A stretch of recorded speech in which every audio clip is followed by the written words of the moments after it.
Hi, I hope you're doing well. Welcome to an episode of my knitting podcast, one that I have been putting off for a while actually, because I refused to film another knitting podcast until I had my finished mixed rib cami here to show you, and it literally finished drying this morning. This project has been a literal year in the making. I cast this on last summer and it was getting to the point where I was fed up of showing you that I'd knitted another 3 rows on this. Obviously, as you can probably tell by the fact that it took me a year to knit this, I didn't really enjoy making this. So I want to talk about this first before we get into any of my other projects, because I have a year's worth of thoughts about this in my brain. So let me give you a full tour of this top. This is what it looks like on. This is the back, and the pattern is the Mixed Rib Cami by Florence Miller, and the yarn that I used is Knitting for Olive Cotton Merino in the colour Red Currant. I knitted this on 3.5mm needles and I used up just under 2 balls of yarn for this, which is really economical. I bought 3 and didn't even get around to touching the 3rd. The top is constructed by doing the front panel and the back panel flat, and then you join under the arm and knit in the round. There is a slight difference in gauge that you can't really see. If you're really looking for it, you can see the difference in gauge between when I was knitting flat and in the round. In the round it is very slightly looser, I think. I knitted this in a size small and I made a few modifications. The main one being that I didn't do the twisted rib, which I think was a very good move on my part, because the twisted rib, when I tried to do the gauge swatch, it was very frustrating, very slow. I would never have gotten around to finishing this if I did it in the twisted rib. I think that right now this top is just on the right side of being too sheer and see-through to wear. I think if I had done the twisted rib, which is more like holey, it would have been too sheer for me to wear. So that was a happy accident. I also did very little waist shaping on the side. As you can see here, I just did a few rows of decreases. The pattern doesn't have any specification on how much waist decreasing to do. It just says try it on and stop when you think it's done. I didn't try it on because I couldn't be bothered and I was knitting on like trains and stuff. So I did what I thought was right, and then when I casted it off, I thought, oh no, I should have done more decreases. But then trying it on, I actually think it falls in a really nice way. I think if it had been tighter, it would actually be less flattering around my stomach than if it were the way it is now. And it's also quite fitted, but also nice and flowy for like when it's hot. So I think it's worked out really well. I also was a bit stressed out about the length that I knitted it to. There is one certain length of top that I always think looks really good on me, and it's when the top just covers my belly button, but then when I move, you can see my belly button. So I knitted it to that length, but then I was quite worried that when I did the I-cords on the sleeves, that would hike the top up and it would end up being a lot shorter. But then I also thought, oh, maybe blocking will make it longer again. Turns out neither of those things happened. So adding the I-cord sleeves didn't make the top shorter, and blocking didn't affect the length of the top at all. So I got away with that one. I think that's all of my notes on the process of making this, but I want to talk more about my feelings and why it took me a year to get around to making this. Because honestly, none of it is to do with the pattern or the yarn or the finished object. In fact, I think all of those I would rate like 9 or 10 out of 10. Absolutely no issues with the pattern. The yarn is lovely. It's Knitting for Olive. I think for the price it is and the amount of hype that Knitting for Olive yarn has, it should be good. I would expect no less from it. And the finished object, I think, is one of the nicest things that I've ever knitted. I love the boat neckline. I think the colour does a lot for me. When I first started this project and I started on one of the panels, I realised quite quickly that it was hurting my hands, and I put it down to the fact that the yarn is majority cotton and the fact that I'm on small needles, but I think the actual reason it was hurting my hands was the ribbing. I've noticed in subsequent projects that my hands don't deal very well knitting rib for a very long time, and it meant that I couldn't work on this project for very long. I also found that, especially with the type of rib that this pattern is, I couldn't ever really zone out. Like, even with 1x1 ribbing, I can let my hands figure it out by themselves and my mind can go somewhere else. But with this mixed rib pattern, I felt like I had to always focus to some extent on what I was knitting, and it made the time go by so much slower. Like, I know that this isn't true, but I feel like in the time that it took me to knit this, I could have knitted like 5 sweaters. But it's because when I'm knitting stockinette or knitting like a recurring pattern, my brain just shuts that off and I can knit for hours and hours without even thinking about it. But with this specific pattern, I just had to focus too much on it. And it's a big project, right? Like, I don't mind focusing an awful lot when I'm doing like a small amount of colour work, for example, or I have a filet crochet pattern that I'll talk about later that also requires a lot of concentration. But I think something like reading a chart or something that requires your full attention is also quite engaging. But doing this specific mixed rib pattern was just the wrong amount of engagement for my brain, where I couldn't shut off and I couldn't fully concentrate on it, and my brain just existed in this middle space of always having to pay attention to what I was doing but not being fully enraptured by it. And honestly, I think this is the only large project that I've ever knitted where this has been the case. I'm very glad that the finished object was worth all of the effort, and I think the knowledge that it would be such a nice top at the end of it is the reason why I persevered through this. But I was doing some reflecting on this because throughout the process of knitting this top, I maintained the fact that it was fingering weight that led me to not be so interested in it, because the progress was so slow. That was really unmotivating for me. And then I kind of wrote off a lot of other fingering weight top patterns for this reason. But I think that actually I could probably knit a fingering weight top in stockinette and it'd be a non-issue for me. I think I would still find a lot of joy in that project that I didn't in this one. And you know, I'm saying all this, but I don't want to discourage anyone else from making this pattern. It's a beautiful finished garment and the pattern is very well written. My criticisms and reflections on making this are very personal to me and my experience of knitting. I think it's really worth interrogating why it took me a year to make this, so it can inform my future knitting plans. But despite all of that, if you like the look of this pattern, I still would recommend it. And this is actually the first knitted summer top that I've ever made that I just want to wear every day. So let's move on from the main event. Let's talk about some of the other finished objects that I've made. I finished this filet crochet top. This is the Flora Bloom top by Horse Bow Studio. I made this with some hobby seashell and I think like a 2.5mm hook or a 2mm hook. I finished this like 2 months ago. So it's a strapless top. It's basically a square. You can see the floral design better the further back I hold it. And it's got some really long straps. So it sort of like goes around here and then you cross it over and then you thread it through some of the holes and then you get a nice strappy back on the back of it. Because I finished this 2 months ago, I can give you some fuller opinions about this.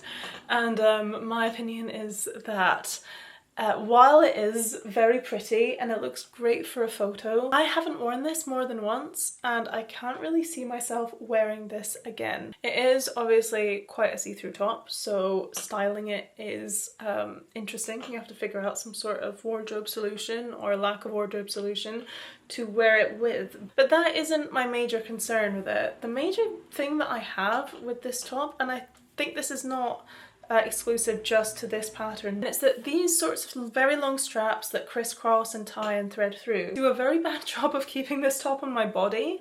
So what happened the one time that I wore this was I started off, you know, crossing it round, tying it about, and pulling it very tightly at the back in a big bow.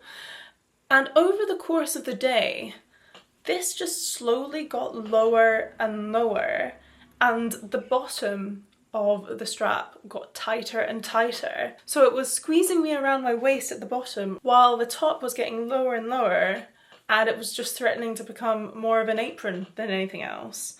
And it just required me to constantly like readjust and tie at the back.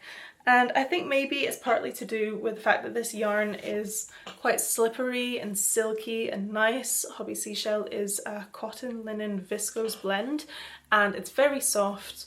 I think if this was more of like a rugged cotton, maybe it wouldn't have the same issue.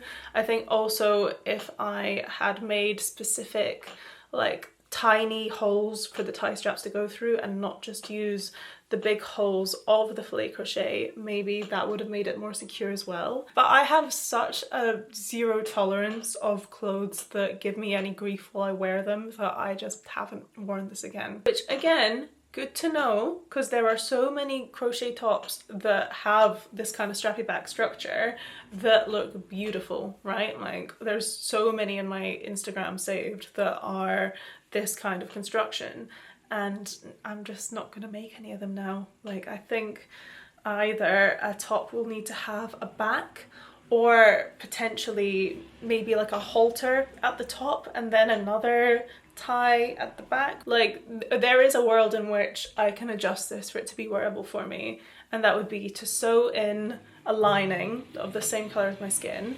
have this strap be shorter and around the neck, and fix in another strap under the arm to separately tie it around my bag, and then it would probably be fine and I would probably wear it. But I haven't gotten around to do that, and I don't particularly have the motivation to do that soon either. Good pattern though. I do also think that now, having seen more filet crochet content, that it does just look so much better when it's made with lace weight yarn, like single ply lace weight yarn, tiny hook, and this is fingering weight yarn, it's multiple ply, and it's probably for the best for me because this took me like 2 weeks to make, and you know, that's a fairly quick project to acquire a new skill. But I think now that I semi know what I'm doing, if I were to do filet crochet again, it would be in a black or another contrasting yarn colour to my skin, and I would use lace weight yarn. Here's another finished object that is crochet and that I made a project vlog about. This is the crochet tote bag by Chloe X Crochet, and I made this, I think, on a 4mm hook. I can't fully remember now. It's either 4mm or 3.5, and with some Isaiah Japansk mold, which is 100% cotton, and I held 2 strands of it together.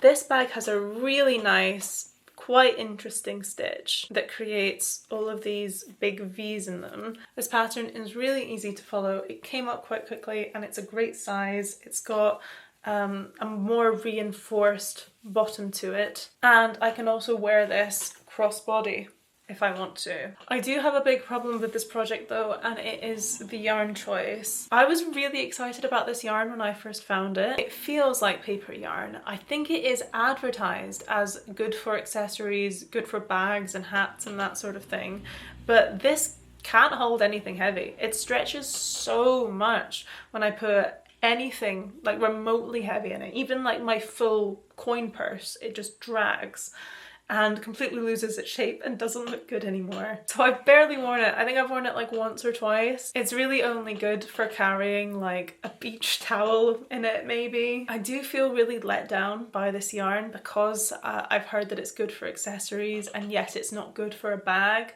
I also bought way too much of it. I bought it from a yarn store and I asked them to help me figure out how much yarn I needed. They said that I needed 4 balls of it, and it's an expensive yarn, but I only used like 2 and then like a tiny bit. I think I did this much of the bag with 2 balls of the yarn, and that's holding it double, and then I just dipped into the 3rd and 4th balls to do the rest of this strap.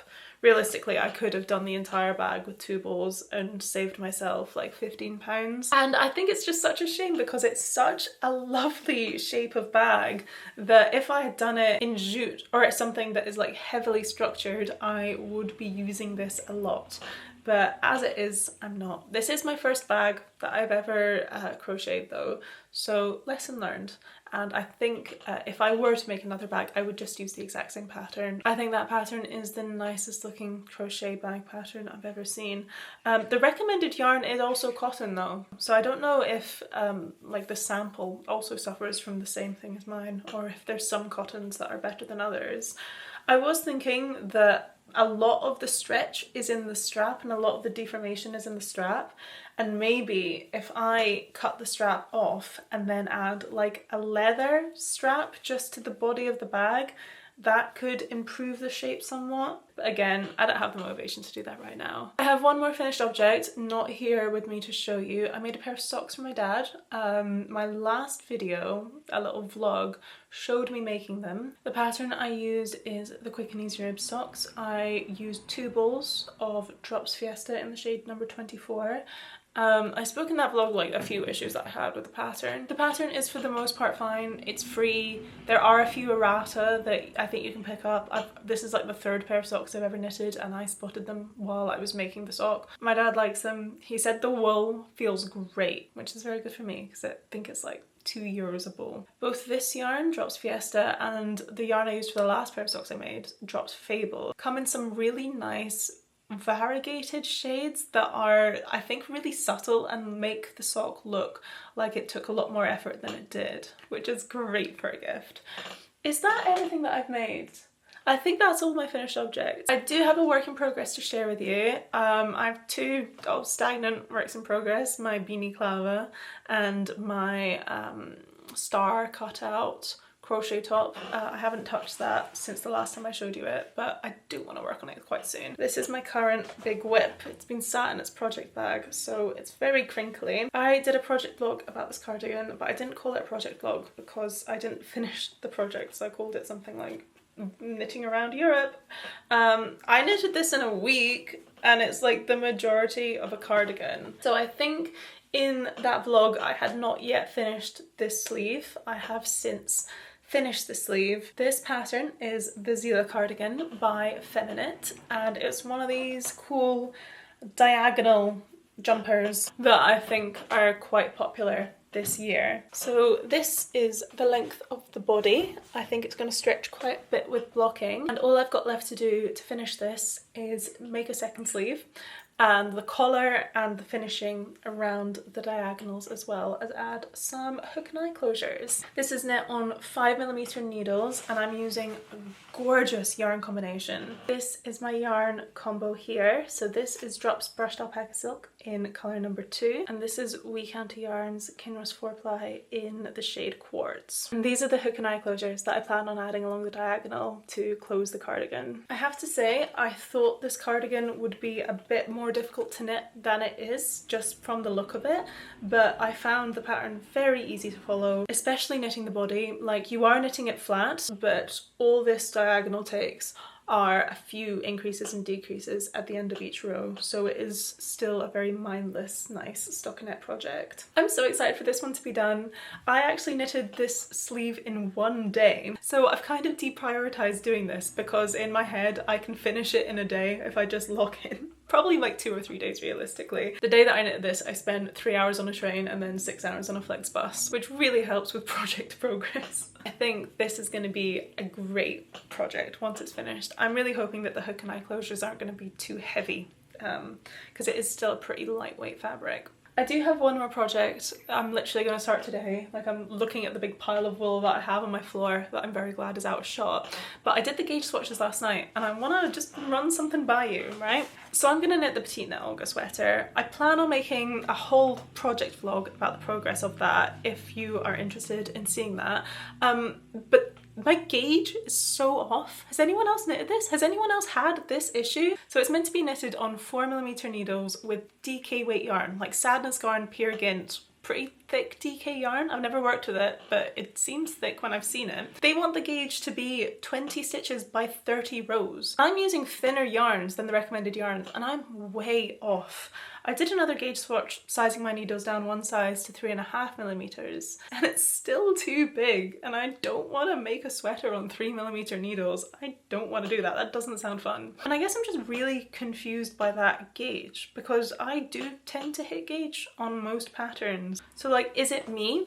Am I choosing the wrong yarn somehow? Should I be knitting a sweater on 3mm needles? Don't say yes to that because that's not gonna happen. Yeah, please let me know if you've knitted the Petite Knit Olga sweater or another sweater working to a similar gauge. Did you hit gauge? Or if not, what did you do to get around it? Because I am baffled. Love this colour combo though. Are we excited for that? I think that's gonna look really good. They're also like all cottons and cotton blends and I'm gonna use this variegated yarn. Not variegated yarn, like variegated in thickness, thick and thin yarn, whatever you'd call that. I'm gonna hold this single. These are all hobby. So this is hobby cotton silk, hobby Rococo linen, hobby one of the rainbow cottons, 86, 84, 86 I think. And lastly, I do have one acquisition here. I'm sorry if you watch all my videos and this is just like a summary of stuff you've seen in other videos. I hope that's not boring for you. I did get some of this Rico fashion cotton metalize DK. This does have some acrylic content in it, you might be shocked to hear from me, but it's 35%. The rest is cotton and the metallic yarn. This is shade number 21, and as you can see, it's a chainette structure of a really nice medium grey shade mixed with some silver metallic yarn. I got this because I picked it up and it felt soft, and I've never experienced that with metallic yarn before. I think this is going to look really cool. I'm going to make a summer top with this. I still haven't decided which summer top. I have a bit of decision fatigue because I have so many patterns that I want to make with it, and whittling it down to one is really hard. Part of me is tempted to make the Athens top by Made by Rush again, which is just like a one shoulder asymmetrical top. I shared a photo in my summer knitting plans that looked really similar to how I think this yarn would look in that pattern. But another part of me wants to do something new and different. Thank you for watching this. I keep glancing at myself in the viewfinder and I'm just so proud that I've finally made this top and I get to share it with you. I feel like it has been a permanent fixture in my knitting podcast for the past year, and I've got it done in time for the rest of the summer. I hope you're having a great day and I'll see you soon. Bye!